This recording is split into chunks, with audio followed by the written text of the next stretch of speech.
স্বাগত সবাইকে আমার চ্যানেল অনুরাগ অ্যারাউন্ড দ্য ওয়ার্ল্ডে। আগের ভিডিওতে আমি তোমাদের দেখিয়েছিলাম মোহারলি জোনে আমাদের স্টে কেমন ছিল, আর এই ভিডিওতে আমি তোমাদের দেখাবো কোলারা জোনের একটা প্রিমিয়াম রিসর্ট ওয়েলকাম হেরিটেজ তাডোভা বনবিলাস। আমরা বনবিলাস তাডোভাতে এসেছি, এটা আইটিসির হোটেল। আসার পরে আমরা রুম পেয়ে গেছি, এখন আমরা এগোবো রুমের দিকে। বাগিতে করে আমরা এখন যাচ্ছি আমাদের রুমে। বেশ মজা লাগছে। এগুলো হলো এই রিসর্টের লাক্সারি টেন্ট। এর ভেতরটা জাস্ট অসামান্য। ভেতরে ঢুকেই মনে হচ্ছে একটা বিলাসবহুল টেন্টে ঢুকে পড়েছি। বিশাল বড় খাট, ড্রেসিং এরিয়া আর বিশাল বড় ওয়াশরুম।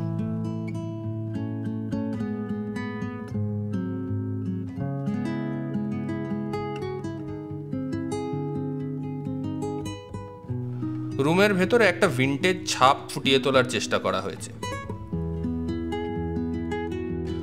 রুমে যাওয়ার পথে আমরা বাগির চালকের কাছ থেকে এই হোটেলের ব্যাপারে কিছু ইম্পর্টেন্ট তথ্য জানতে পেরেছিলাম। এগুলো সব প্রিমিয়াম হাউसिंग। रेस्टोरेंट का सर टाइम है। अच्छा 1 to 3 लंच का टाइम है। अच्छा डिनर टाइम है 8 to 10। ओके। और ब्रेकफास्ट सुबह मॉर्निंग 8 to 10 होती है। 8 to 10। अच्छा भैया, अब मानिए कि हम लोग कल सुबह 6 बजे का सफारी है। हाँ। तो वो तो 4 घंटे का होता है। तो सर आप जब डिनर करने जाएंगे ना, हाँ, तो आपको मेनू देंगे, बोलेंगे कि मेरा सफारी है कल। हाँ। तो मेनू देंगे, हाँ। जो बताएंगे वो आपको पैक करके, अच्छा। और आपको जंगल में वो चला जाता है। ओके वो ओके गाड़ी में हम लोग रख देते हैं, हाँ। पानी वानी सब पूरा, आप जंगल में लेकर जा सकते हैं। Okay okay.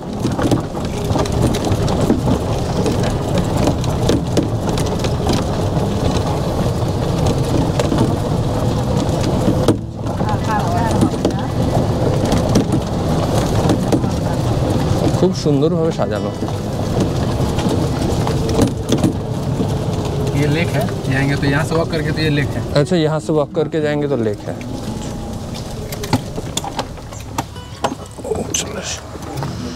একদম লেকের পাশে আমাদের রুম। হেঁটে গিয়ে লেকটাও দেখবো। এই যে 506, 505 এই দুটো হলো আমাদের রুম। আমরা রুমে ঢুকে গেছি। এই যে রুম, খুব স্পেশিয়াস। এই যে বেড, দেখতেই পাচ্ছ কতটা স্পেশিয়াস।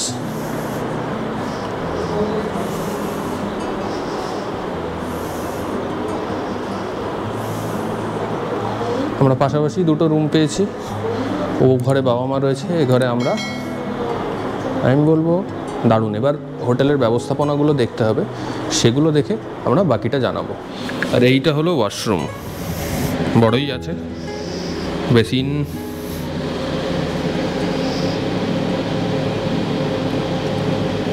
ভালো। এই পিছনেই লেক বলছে, আমি একবার গিয়ে দেখি লেক কীরকম। এই যে এটা হচ্ছে রাস্তা, এটার উপর একটু সাবধানে যেতে হবে।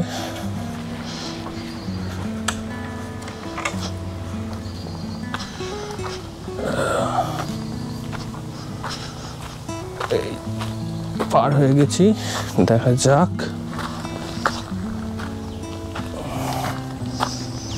এই যে, আচ্ছা, কিন্তু কাদা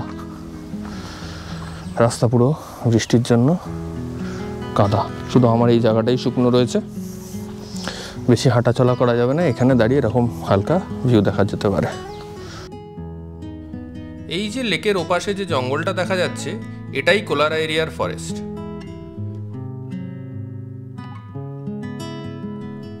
এই রাস্তাটা গ্রামের লোকেদের গরু চড়ানোর জন্য অ্যাক্সেস দেওয়া আছে। এখানে কিন্তু চমৎকার বার্ড ওয়াচিং করা যায়, বিশেষ করে ভোরবেলা আর বিকেলবেলা। এখন যাই ফ্রেশ হয়ে, কারণ আমাদের এখন বাজে 1:28, 2:30 থেকে আমাদের সাফারি আছে। তো লেট করা যাবে না, লাঞ্চ করেই বেরিয়ে যেতে হবে। জিপ চলে এসছে, এবার আমরা সাফারির জন্য যাব। হ্যালো, আমরা এখন পৌঁছে গেছি মদনাপুর গেটে। আমাদের এন্ট্রি করা হয়ে গেছে। এখান থেকে আমরা এবার ঢুকবো সাফারিতে। এই যে গাড়িটা অ্যারেঞ্জ করেছি, গাড়ি অ্যাকচুয়ালি এই যে সাফারির ভিতরে এখান থেকে পাওয়া যায়, কিন্তু আমরা কি করেছিলাম, আমরা যে হোটেলে ছিলাম হোটেল থেকে এই জায়গাটা বেশ অনেকটা দূর, তো সেই কারণে আমরা হোটেলকে বললাম যে পিক আপটা কী করে অ্যারেঞ্জ করা যায়। তো আমাদের এক্সট্রা পে করতে হলো, কিন্তু তাতে কি হলো, ওরা সাফারির গাড়িটা একদম পৌঁছে দিল আমাদের হোটেলে, সেখান থেকে আমাদের পিক আপও হয়ে গেছে, আবার আমাদের ড্রপও করে দেবে। আমরা দুটো সাফারি করব, কাল সকালেরটার জন্য আমাদের বুক করতে হয়েছে, তো দুটোর পিক আপ অ্যান্ড ড্রপ মিলিয়ে আমাদের পড়লো 2800 টাকা, কিন্তু বেশ অনেকটা রাস্তা আমাদের আসতে হলো। আমরা যাওয়া শুরু করে দিয়েছি, কিন্তু এই যে দেখো ট্রাক্টর আসছে। তো যেটা বলার, এই বাফার জোনের ভিতরে কিন্তু প্রচুর ভিলেজেসও আছে যেখানে লোকজন অ্যাকচুয়ালি থাকে। তো আমার ভাবতেই কেমন লাগছে যে তারা যেখানে থাকে সেখানে যে কোনো সময় বাঘ আসতে পারে। এটা জানার পরেও মানব জীবন এগিয়ে চলেছে। গাড়িটা অনেকক্ষণ চলার পরে এখানে এসে আমাদের গাড়িটাকে দাঁড় করানো হয়েছে। তার কারণটা হচ্ছে এখানে এরকম বড় জলাশয় আছে। এবার জেনারেলি এই জলাশয়তেই যে বন্য প্রাণীরা আছে তারা জল খেতে আসে, কিন্তু এই মুহূর্তে বৃষ্টির কারণে সব জায়গাতেই জল অ্যাভেলেবেল, সেই জন্য আমরা কিছু হাঁস, পানকুড়ি সব দেখতে পাচ্ছি, কিন্তু কোনো বন্যজন্তু দেখতে পাচ্ছি না।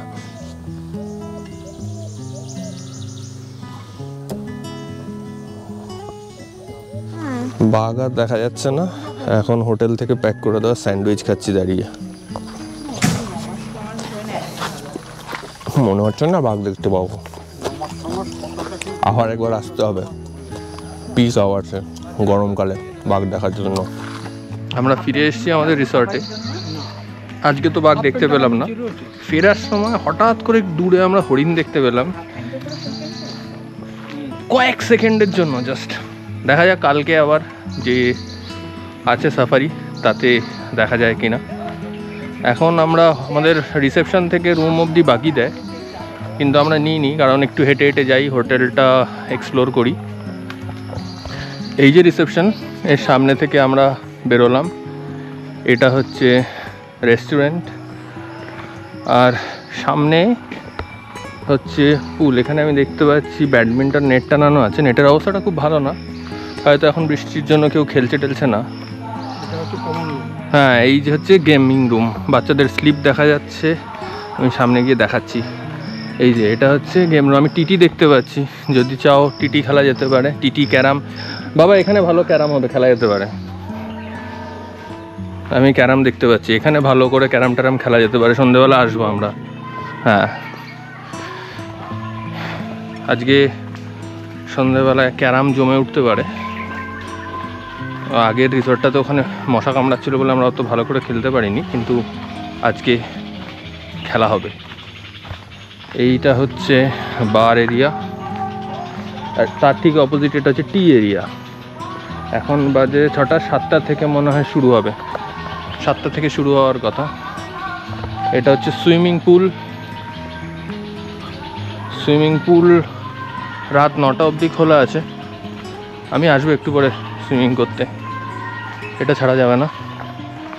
এই হচ্ছে পুল এরিয়া। এবার এই যে সোজা যে জায়গা, এখান থেকে গিয়ে এদের টেন্টস অ্যান্ড রুমস রয়েছে। আর এই যে রাস্তাটা চলে গেছে, এই রাস্তাটায় এদের সব প্রিমিয়াম কটেজেস রয়েছে। এইবার এদিকে যে রাস্তাটা দিয়ে যাচ্ছে, এটা দিয়ে হচ্ছে এদের সব প্রিমিয়াম রুমস। যেমন আমি বললাম, বেশ জায়গা নিয়ে তৈরি করেছে। সানসেট হচ্ছে এদিকে, কি সুন্দর লাগছে।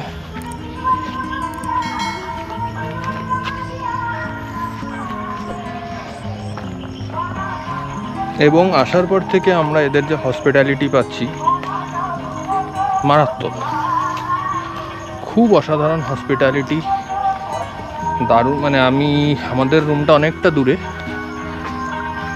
যদি কল করা হচ্ছে কোনো কিছুর জন্য উইদিন মিনিটস ওরা রেসপন্ড করছে। দুপুরে যখন লাঞ্চ করতে গেছিলাম তখন তাড়াহুড়ো ছিল, আমার ভিডিও করা হয়নি। ওখানে আমাদের দুজনের সাথে পরিচয় হয়েছে। একজন তো আমাদের ওয়েস্ট বেঙ্গলের ছেলে, আরেকজন ওড়িশার। তারা খুব যত্ন করে আমাদের খাওয়ালো দুপুরবেলা। রাত্রির বেলা যখন আমরা ডিনার করতে যাব, আমি ওদের সাথে আলাপ করাবো। এখন একটু রুমে গিয়ে ফ্রেশ হয়ে তারপরে গেম রুম পুল ওইদিকে যাব। এই যে দূরে আমাদের রুম দেখা যাচ্ছে, ও যে দূরেরটা। আমরা ডিনার করতে এসেছি। 15ই আগস্ট ছুটিতে প্রচুর লোক এসেছিল, সকালবেলা দেখেছি। এখন সবাই বাড়ি চলে গেছে, সব একদম ফাঁকা, শুধু আমরা 4 জনই আছি। এখানে এসে আমার দেখা হয়ে গেছে আমাদেরই পাশের রাজ্যে থাকা রাজকুমার ভাইয়ের সাথে। আমি আলাপ করিয়ে দেবো। রাজকুমার ভাই আমাদের এখানে খুব ভালো করে আমাদের টেক কেয়ার করছে। আমি এখন চাইবো যে রাजकुमार भाई की लाडोबा संबंधी কিছু বলবো। आप कुछ बताइए, यहाँ पे कब आना है, क्या करना चाहिए? ये लाडोबा लेसर पे आना चाहिए। आप अक्टूबर से चालू होगा, अक्टूबर से लेकर जून जुलाई तक रहेगा। उसके अंदर से बेसिकली बेस्ट ये मार्च जून जनवरी से लेकर अप्रैल में वो हमारा बेस्ट सेक्शन रहता है, जो कि टाइगर का चांसेस बहुत फुल चांसेस रहता है, 95% चांसेस रहता है। बाकी सितंबर से भी टाइगर रहता है, बट वहाँ पे मौसम का वजह से बहुत अच्छा रहता है। जंगल का अंदर एंजॉय करता है। अक्टूबर से लेकर जून जनवरी तक आना रहता है, जंगल एंजॉय कर सकते हैं। फुल मौसम रहता है, अच्छा भी रहता है। यहाँ का जो प्रॉपर्टी में जो रहता है टाइगर हमारे 125 टाइगर 125 टाइगर है। इसके अंदर बहुत सारे कैटेगरी में गेट है। हमारे बेसिकली बेस्ट गेट है 5-6 गेट है, जो कि हमारे होटल के पास में अलीगंजा गेट नंबर 1 गेट है, Kolara gate and Belara gate and Navegaon gate. Is the tiger sighting for the best tiger sighting for this property this area. तो आप बुकिंग करना चाहते हो बेसिकली बुकिंग कीजिए Aliganja gate, Kolara gate and Belara gate and Badnapur. आपको टाइगर के chances बहुत ज़्यादा रहते हैं इस गेट में।